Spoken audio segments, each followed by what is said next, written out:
Merci mon frère, tu as parfaitement raison. Voilà, je veux profiter de ce commentaire pour expliquer encore ma vision de personne afro.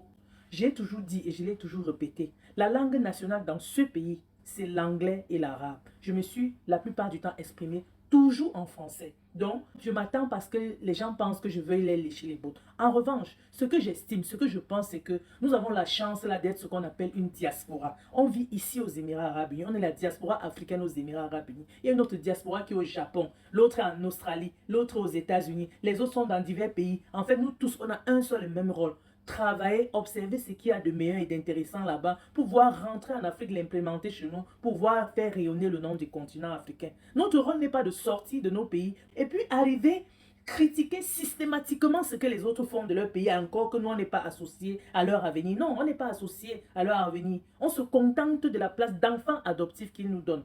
Moi, je suis contente à chaque fois de partager mon expérience avec vous, que j'observe ici et que je trouve assez inspirant pour les peuples d'Afrique. C'est assez inspirant pour les enfants qui arrivent demain, dont nous voudrons voir contribuer à changer des choses. C'est quoi, par exemple? Moi, je suis impressionnée de voir le nom des rues. Le nom des rues ici sont tous à consonance arabe. Le nom des rues rend hommage aux grands dignitaires arabes.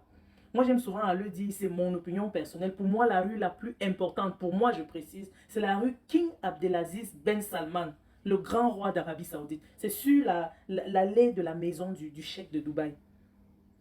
Vous allez remarquer les rues Alger, les rues Tunis, les rues Casablanca et autres pour rendre hommage à la Ligue arabe. Vous allez voir le nom des quartiers ici, là, ce sont des noms qui renvoient à la culture arabe. Même dans la télévision, dans les médias, dans les affiches publicitaires, en termes de publicité, vous ne voyez la famille arabe habillée qu'en abaya, en gandouré, et puis la famille en tenue traditionnelle arabe. Autre chose, dans ce pays, quand vous allez au tribunal, ces juges ont fait les meilleures écoles, mais ils s'expriment en arabe et ils se font traduire de l'arabe en anglais parce qu'ils savent l'importance de garder sa culture arabe.